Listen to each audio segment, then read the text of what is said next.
নমস্কাৰ প্ৰতিদিন খবৰৰ প্ৰতিগৰাকী দৰ্শকক আদৰণি জনাইছো আৰু এই মুহূৰ্তত লৈছো আজি ৰাতিপুৱাৰ বহুকেইটা গুৰুত্বপূৰ্ণ খবৰ। প্ৰথমটি গুৰুত্বপূৰ্ণ খবৰ, যিকোনো মুহূৰ্তত ভংগ হ'ব পাৰে হাৰিয়ানাৰ বিজেপি নেতৃত্বাধীন চৰকাৰ। হয়, যিকোনো মুহূৰ্তত এতিয়া ভংগ হ'ব পাৰে হাৰিয়ানাৰ বিজেপি নেতৃত্বাধীন চৰকাৰ আৰু কংগ্ৰেছে ইতিমধ্যে চৰকাৰ ভংগৰ দাবী তুলি ৰাজ্যপালক সাক্ষাৎ কৰা পৰিলক্ষিত হৈছে। সবিশেষ তথ্য এই মুহূৰ্তত জনাব বিচাৰিছোঁ আপোনালোকক। যিকোনো সময়তে ভংগ হৈ যাব পাৰে হাৰিয়ানাৰ বিজেপি চৰকাৰ, এটা অতি গুৰুত্বপূৰ্ণ খবৰ এই মুহূৰ্তত জনাই আছোঁ আপোনালোকক। যিকোনো সময়তে ভংগ হৈ যাব পাৰে হাৰিয়ানাৰ বিজেপি চৰকাৰ। বিজেপি চৰকাৰ ভংগৰ দাবীত ৰাজ্যপালক সাক্ষাৎ কৰিছে ইতিমধ্যে কংগ্ৰেছৰ দলে ইতিমধ্যে ৰাজ্যপালক সাক্ষাৎ কৰি দাবী উত্থাপন কৰিছে। ইতিমধ্যে বিধানসভাত সংখ্যাগৰিষ্ঠতা হেৰুৱাইছে নাইব সিং চেনী চৰকাৰে। 90-জনীয়া বিধানসভাত বিজেপি মিত্ৰজোঁটৰ বিধায়কৰ সংখ্যা হৈছে 43 গৰাকী। ইয়াৰে 40 জন বিজেপি বিধায়ক আৰু আন 3 জন হৈছে বিধায়ক মিত্ৰ দলৰ প্ৰাৰ্থী, অৰ্থাৎ 3 জন মিত্ৰ দলৰ প্ৰাৰ্থী মিলি 45 গৰাকী আছিলে। চৰকাৰ গঠন কৰিবলৈ মেজিক নম্বৰ হৈছে 45 গৰাকী, অৰ্থাৎ 45খন আসন লাগে চৰকাৰ গঠন কৰিবলৈ। 3 নিৰ্দলীয় বিধায়কে সমৰ্থন প্ৰত্যাহাৰ কৰাৰ পাছতে সংকটত পৰিছে এতিয়া হাৰিয়ানাৰ বিজেপি চৰকাৰ। বিজেপি চৰকাৰ ভংগ কৰি ৰাজ্যখনত ৰাষ্ট্ৰপতিৰ শাসনৰ দাবী তুলিছে এতিয়া কংগ্ৰেছৰ নেতা ভূপেন্দ্ৰ সিং হুড্ডাৰ নেতৃত্বৰ বিৰোধীৰ চৰকাৰ ভংগৰ দাবী। পূৰ্বে সংখ্যাগৰিষ্ঠতা হেৰুৱাৰ পিছতো আস্থা ভোটৰ দাবী তুলিছিল কংগ্ৰেছে। এটা অতি গুৰুত্বপূৰ্ণ খবৰ এই মুহূৰ্তত আপোনালোকক জনাই আছোঁ। এইবাৰ আহিছোঁ আকৌ অন্য এটি গুৰুত্বপূৰ্ণ খবৰৰ মাজলৈ। মক্কাত এতিয়া হাহাকাৰময় পৰিস্থিতি।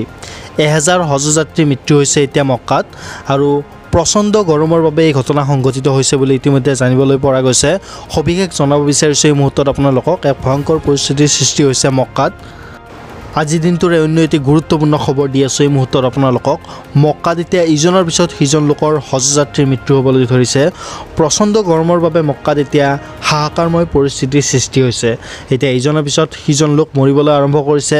মক্কাত এতিয়ালৈ প্ৰাণ হেৰুৱালে 1000ৰো অধিক হজযাত্ৰী। এতিয়ালৈ প্ৰায় 1000ৰো অধিক হজযাত্ৰীয়ে প্ৰাণ হেৰুৱাইছে।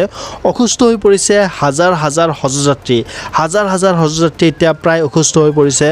গৰম আৰু পদপিষ্ট হৈ প্ৰায় 90 গৰাকী ভাৰতীয় মূলকৰ লোকৰ মৃত্যু হৈছে। এতিয়াও 1400 গৰাকী হজযাত্ৰী সন্ধানহীন অৱস্থাত আছে। উৎকট গৰম। ইজিপ্তৰ 658 হজযাত্ৰীৰ মৃত্যু হৈছে। 658 গৰাকী ইজিপ্তৰ হজযাত্ৰীৰ মৃত্যু হৈছে। ইয়াৰ লগতে ছৌদি আৰৱত বৰ্তমান 52 ডিগ্ৰী চেলছিয়াছ পৰ্যন্ত গৰম উচ্চতা বৃদ্ধি পাইছে। এটা অতি গুৰুত্বপূৰ্ণ খবৰ জনাই আছোঁ। মক্কাত এতিয়া ইজনৰ পিছত সিজন হজযাত্ৰীৰ মৃত্যু হ'বলৈ আৰম্ভ কৰিছে। প্ৰচণ্ড গৰমৰ বাবেই মক্কাত এতিয়া হাহাকাৰময় পৰিস্থিতিৰ সৃষ্টি হৈছে। মক্কাত এতিয়ালৈ প্ৰাণ হেৰুৱালে 1000ৰো অধিক হজযাত্ৰীয়ে, প্ৰায় 1000তকৈ অধিক হজযাত্ৰী ইতিমধ্যে এতিয়ালৈ প্ৰাণ হেৰুৱাইছে।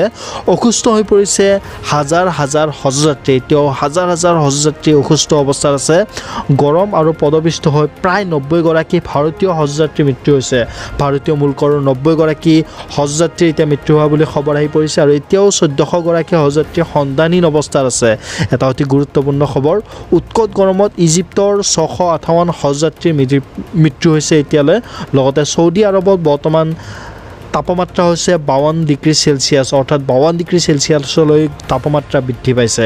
মক্কাত এতিয়া এনেদৰে ইজনৰ পিছত সিজন হজযাত্ৰীৰ মৃত্যু হ'বলৈ আৰম্ভ কৰিছে।